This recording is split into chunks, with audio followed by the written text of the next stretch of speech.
করছিল না সামনে।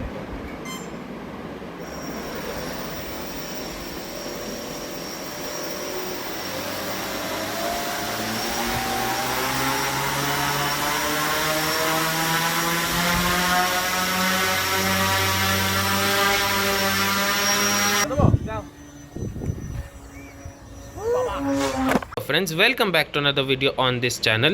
In today's video I will show you guys how I made this fully custom DIY NRF based Arduino powered RC aircraft. So let's get started. So before speaking about the aircraft and the electronics, I will like to tell you guys about the crash that this airplane went through.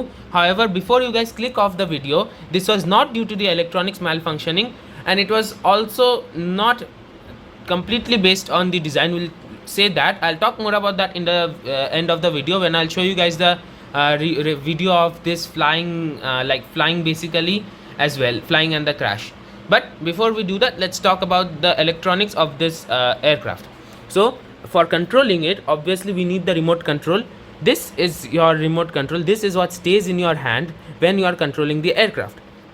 So let's talk about it. First, at the heart of it, we have the Arduino Uno. As you can use any board you like from Arduino, or you can use any other non-Arduino as well. As long as it is compatible with the NRF module and the NRF library, you are good to go. So in this case, I am using two joysticks.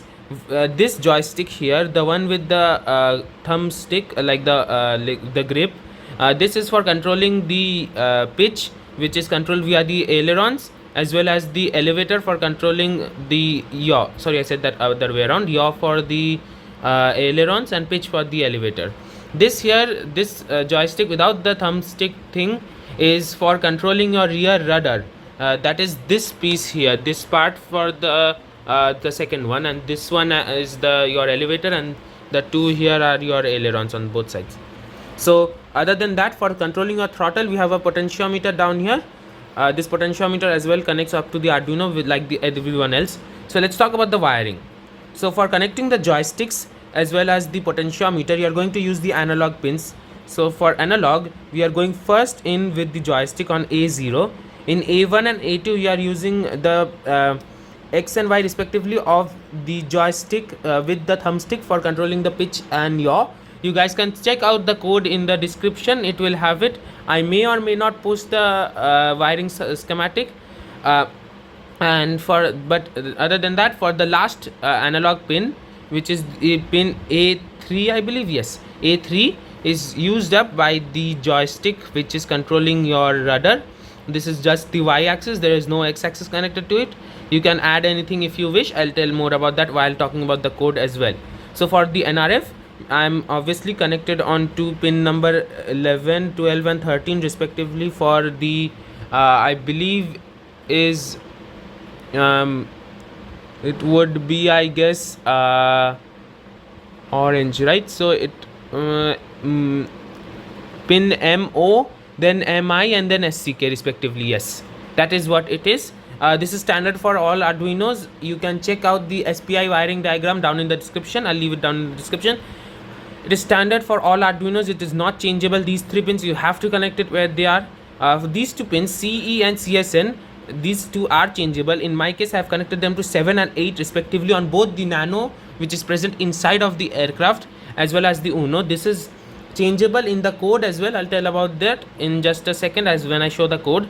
However, one thing you should know is that I found that 7 and 8 works most reliably.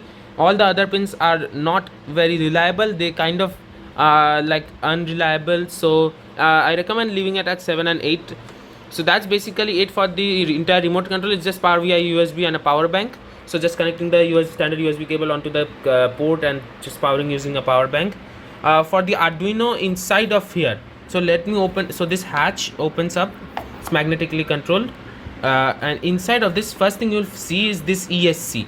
So this is what drives the motor. Oh, speaking of the motor, this here is a A2212 2200 kilovolt motor.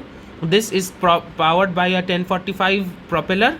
So this together is generating about 1.2 kilograms of thrust. Obviously it's no longer because half of the propeller is missing due to the crash, but we'll get to that in just a second. Other than that, this ESC is a ready to sky 40 amp 226 cell ESC. This one in particular is burst current is 60 amps, I believe. So I'm powering this via a 3 cell lithium polymer battery. This is a 2200 milliamp hour 11.1 volt lithium battery. It's a standard 3 cell battery. This is what is powering the entire motor assembly. However, as this is directly plugging into here using this XT60 connector, and this guy has no BEC, so that is like a 5-volt output for controlling rest of your electronics such as the servos and stuff. I have to use a separate power source. That in my case is actually 2 lithium ion batteries. So let me just pull out this main, what I'm calling is the like the electronics bay. So if you pull this out, this entire thing just pulls up out of the aircraft. These are all your servo connections and different kinds of connections to inside of the aircraft. This is what handles your entire electronics operations inside of the aircraft. Every single thing, including your servos, the ESC through wires, connects up to this. So this ESC one way connects up to the Arduinos in here, and the rest it's connected to motor, standard ESC wiring procedure. So let's talk about this now. So for powering this, we are using two 18650 lithium ion cells. These are 3.7 volts each, so you are getting about 3.7, right? So 7.2 volts total output. This is in series. These are 2200 milliamp hour cells as well. So 2200 milliamp hour, 7.2 volts you are getting here. Obviously, as the servos and the NRFs would not be very happy, I'm using this step down module. This is a 5 volt 5 amp voltage regulator. This is a constant voltage regulator. This is stepping it down to a 5.1 volts, I believe it is, at 5 amps. So this allows powers all the electronics, including both the servos on the wings, the servos here, as well as your NRF module. The Arduino is connected directly, as because sometimes too many servos movement together can trigger the over current protection, which drops the current down, which causes some disability, as well as the Arduino is perfectly fine handling 11.1 volts as well. However, this case we are just giving it 7.4, so we are directly connecting it to the battery pack. So connections for the Arduino is quite straightforward. I will tell you more about that in the code, as it is completely mentioned that it is perfectly fine. Anyone who is capable of building this entire aircraft should be perfectly happy with understanding that. The NRF modules are connected in the same places as the Arduino Nano, Arduino Uno in the remote control, as the Nano as the Uno have basically the same SPI pinouts. So 7 and 8 for that, and rest everything is your all of these are the different servos. So speaking of the servos now, let's talk about that. So this aircraft, as I mentioned before, has 4 servos in total. So 4 servos are located in both the wings. So if you look underneath here, you will notice this servo on both the sides. The servos, this side is the cracked side, it's kind of hard to show. So basically you can imagine your the other servo as well. So basically this servo is just connected via a a rod, this rod, which connects it to a small little hinge I made. So the way I made this hinge is just by cutting up a strip, straight rectangular strip of a metal tin can, the lid of a tin can, and basically you just fold it in shape of T. So you first fold it in half like this, and you can hammer the edge to make it fully flat and fold it in half. Then just fold 2 sides over, making kind of a T shape. So as you can see, this is the 2 folded sides, and then down here you'll just get the other part of the T, make a hole in the middle, and you can just connect the servo rod directly onto this servo horn. I'm using paper clips here, which for this application, though it was not tested very heavily, unfortunately, it proved to be reliable enough. So these are just simple paper clips straightened up and connected in this way. Same with the other one. This is just the same thing. Once again, this aileron on the rear over. Oh, by the way, these 2 servos are SG90s. So those are your 9-gram standard 9-gram servos, Tower Pro standard 9-gram servos. This is another SG90 here. Same way, this is just another one of those T-shaped bended. This part moves. This part moves, connected by this servo, and then this is your elevator, once again using the same joint. This I am using an MG90. However, in hindsight, that proved to be non-reliable. The MG90 for some reason was not very happy running super reliably when there was no other servos running for some strange reason. So here we have some structural support for the radar. Here is your MG90, as you can see from the inside there. Standard connection like the other ones. If you guys want to know a bit more in detail about the structure of the aircraft, I would recommend one video which is very detailed making of the aircraft. That person on YouTube does not use an Arduino, he is using a standard off-the-shelf remote control set. So I would highly recommend you guys follow entirely that video. There are a few changes I made. That is, he made it 5 centimeter diameter inside, I made it 6 because of the added additional cargo of this the Arduino and extra batteries and stuff. Another thing is he used overmount head wings. So instead of mounting the wings inside out, by the way, these wings are mounted, I'll talk just in a second. He basically had two dowels, wooden dowels sticking out on two sides, and then he basically used rubber bands to connect them from this, and he had one big piece extending to the entire side. However, I decided to go with connecting the wings directly, fixed wing onto the aircraft, keeping the flat on the head here. Though my approach, I do not believe that caused any difference to the outcome of the aircraft. However, if you guys prefer, you can do that as well. It is completely compatible with that. So yeah, speaking of the wings attachment, now we'll talk on that. So the wings, actually, like the person on the video, I will link down below, he basically, there are wings like your little braces all over. So there are three, one like this kind of piece of foam is just running, one here, there's one here, and then there's one here on this edge. Same with this. So basically what I did, if you look inside of the aircraft here, if I move away the wires, it's kind of hard to show, but as you can see there, I basically just have pieces of wooden rods. Basically what it is running through here, going through two. So the last one is not being cut because it's the trailing edge. These two here, they are being penetrated to the rod, which penetrates about halfway in here. Same thing here, comes in half. And then basically I have this pen. This is just a body of a pen chopped in like almost 1/4 using a hacksaw that just bridges the gap and basically makes it like one single piece. That is for like here where your main CG is supposed to be, at least. And then back here is another wooden rod, but this is just one rod about this long. It just goes through this first one here, and then just goes through here, just to give it a little bit more support and to prevent it from like going forward and backward. And other than that, there's just a bunch of hot glue here. So that's basically the only two changes. Oh yeah, right, the motor mount as well. So the person in the video, he used a 1400 kV motor. This is a 2200 kV motor. It is far more powerful. So the person there, he basically mounted it onto a strip of wood like this, and he just hot glued it onto the chassis. Now I was absolutely not comfortable doing that, so what I did here is, just like the person in the video, I mounted this motor using a standard mount onto a piece of wood. This is just your standard plywood. This is, I believe, is 2.5 millimeter thick. And then what I did is, I have two long wood screws going through this into these two pieces here. These two pieces are actually screwed onto the sides. So the sides is where your main structural support is, sides and bottom. So I have two pieces screwing straight into the sides on both sides, which is what is mounting the motor. And for my application, it was perfectly fine, absolutely reliable. It even withstand head-on crash, not head-on exactly, again talk about that in little bit, but yeah, it withstand a crash. It was capable of withstanding the crash as well. So that's pretty normal, like pretty strong, I guess. So yeah, that's basically it for physically making the aircraft as well as the connections. I'll quickly switch over to the computer and show you guys the code now. Okay, so I have now switched over to the computer. So there are obviously two codes, as there are two separate microcontrollers. So we'll first talk about the transmitter. This is the one which is the remote control going on to the Arduino Uno, which is inside the hand, in the hand rather.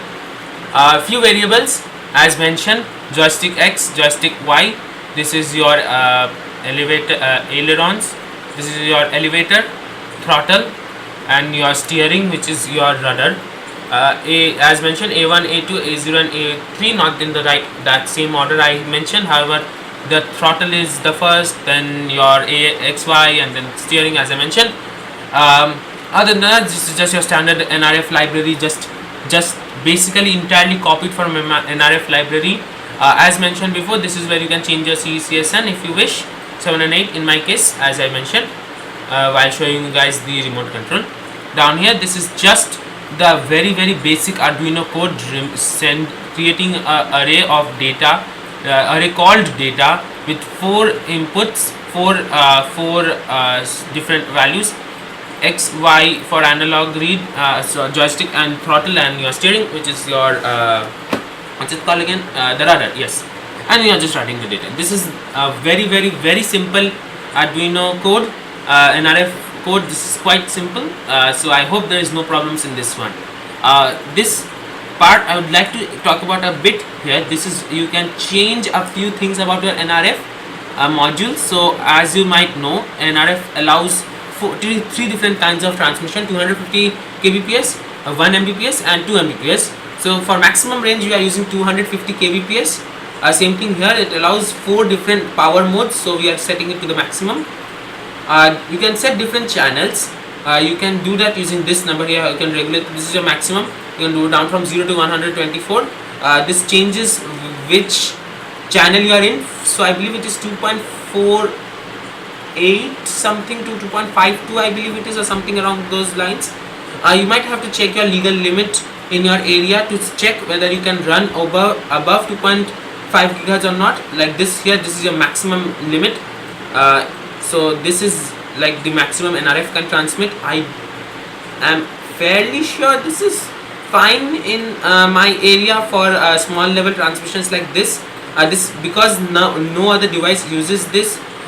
This channel, I found this works the best for radio. There's very little to basically no interference. You might have to check with the local laws, seeing which is the maximum limit for a very small range transmissions like this, for like recreational activities and stuff like that. But so you can change that. That's basically it for this code. This is your transmitter. This is going on to your remote control now, which is a little bit bigger but not very complex either code. This is your receiver. This is going on to the Arduino Nano, present inside on board the aircraft while on flight. So let's get started with this. As standard RF radio, 7 and 8 CSN, 4 pin integers for their data. Now this is where you can change your the pins for the different servos.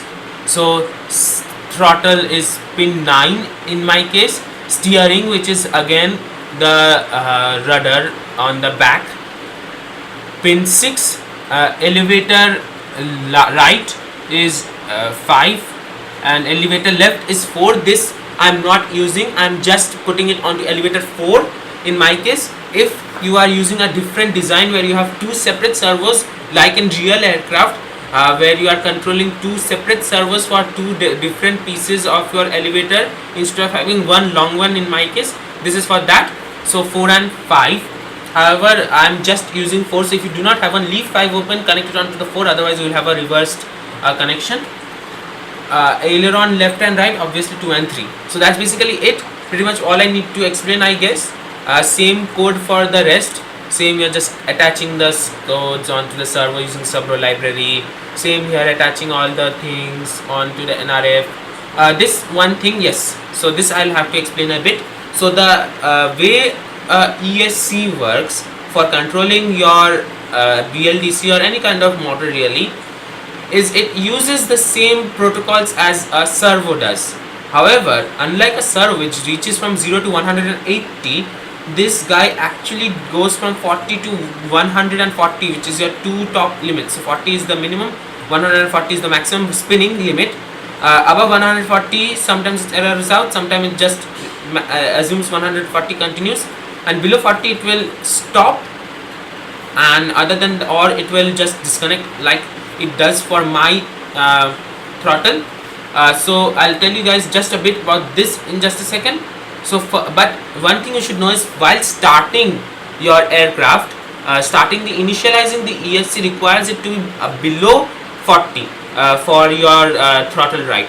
So for 1 second we are writing 30 onto the throttle before we are starting anything in the void setup. Now sometimes I have found that first time connecting the motors and everything, starting everything up, it does not initialize it. So what I recommend is letting everything start up, you connecting your remotes, checking that all the servos are spinning, and as well as connecting the main battery for your motor, and then resetting this board once, Arduino Nano on the airplane. That will initialize your servos, your throttle ESC, and you're good to go. After that, so what we are doing is we are just scaling down from 0 to 1024 to 70 to 150. Not 70 to 150, that's your range. So you have to scale between 0 and 180, which is what a servo accepts, and your analog read will be from 0 to 1024 for 5 volts, which is what the Arduinos are reading. All the Arduinos will read this. In fact, any board will read this. So we are just simply scaling it down. So depending on where, so if you different designs will have different cases for servo transmissions. So you might have to change this a bit, play with around with these values. So this is for your aileron, this is for your elevators, this is for your SR, so your rudder, and then throttle. So throttle, you do not need to change anything. These all these 3 servos you might have to change, because you might have to play around with your values to get it exactly tuned, to get both the ailerons level and get these elevator exactly flat to not pitch up violently like in my case. Again, more about that later. So yeah, that's it basically there. This is your throttle, right? And then you're just writing all the values onto serial, as well as you're writing onto obviously you're writing to the servos and the throttles and stuff respectively.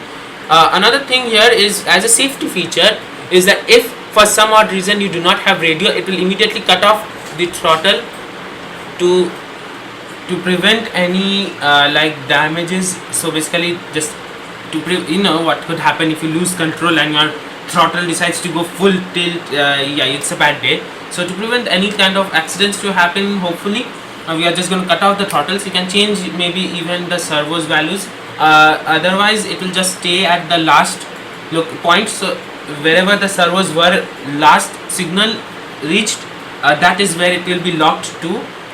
That is where the entire like wherever the servos were, that position it will be completely locked onto. So yeah, that's basically it for the code as well. Now I will quickly show you guys the recording, and I'll talk you a little bit more about the crash that I was talking about. Okay, so this is the video which I took, which was the video of the crash. Unfortunately, this was the only flight I had. So here I'm just throttling the ESC up.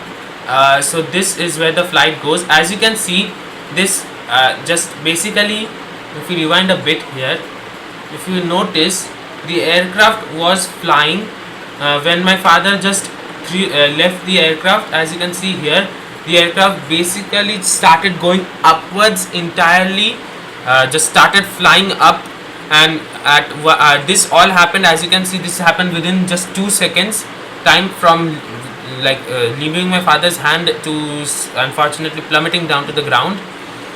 Basically what happened is, my analysis of this is that, as you can see, when my father left the hand on these 2 frames, you can see here clearly, it just automatically started pitching up. So as you can see here, this is the last point where my father was in contact with the aircraft, and there it pitched up almost. You can see here it's almost 45 degrees pitch up, and then here it's basically straight up. So now it's all about the generating lift, the propellers. So remember how I said it generated 1.2 kilos of lift? Yeah, this aircraft weighs only about 800 grams. So that's a lot more lift than weight. As a result, it basically is able to go straight up, which it is doing here. As you can see here, now the slight forward pitch which I had put in for it, what I was expecting it to level up, slightly pitch up instead of just going flat up, basically made it go upside down like this. And at this point, which it started coming down, I violently pitched up between this point and this point. As you can see here, I basically put a full forward, full pull back on the pitch axis on the elevator, which resulted in the aircraft basically going from straight down, plummeting onto the ground and around backwards to like kind of trying to straighten out. However, had I probably left the pitch at this point, it would have leveled off. Unfortunately, I was not doing that, and basically I managed to stall the aircraft. It could not any longer pull up. At this point, even I had the full pitch back, which resulted in the aircraft not being able to continue flight and it crashing down onto the ground. Now, what I believe were a few contributing factors to this. So first things was the CG. So unfortunately, this is not a very tuned aircraft. The CG was quite pushed back, much tail heavier than it should have been, which is what significantly contributed to the aircraft pitching upwards. Yeah, that's significantly contributed to pitching up. So that is one of the major killing factors of this aircraft, as you may call. Other than that, one more thing was actually too much thrust. So because it had so much thrust, instead of like leveling off, it was just able to push itself up and pull up, which resulted in it resulting in the inverted position originally. And yeah, it basically after that it was pretty much uncontrollable for anyone, even the most skilled pilots. So as you can see, it eventually plummeted down onto the ground. And yeah, as you saw, the wings, one of the wings suffered major damage, as well as the rear elevator.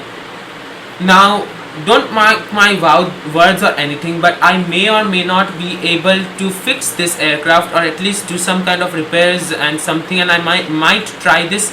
However, don't expect that video to come out anytime soon, maybe after a couple of months or something along those lines. I may, if I get around to get the time, and maybe if I can fix this without too much more resources, as this is already a very expensive project. Yeah, if that is possible, then I will try and refix this and maybe refly this one more time. However, this time taking care of your CG, and I am thinking of adding a gyroscopic stabilization to this as well. So if you guys want to see that, please tell me in the comments, leave a like and show support on this video. If I see enough support, I will remake that video as well, showing that entire process and how that ended up turned out. Hopefully that won't be as bad as this one, and it will have a much more positive outcome where the aircraft actually flies, you know, it can be controlled and stuff. So yeah, with that note, I will like to leave this video here. I hope you guys enjoyed. If you did, please be sure to leave a like, subscribe to the channel, and yeah, as always, I'll leave the codes and everything down in the description, so you can go check that out. Yeah, I'll see you guys next time. Bye.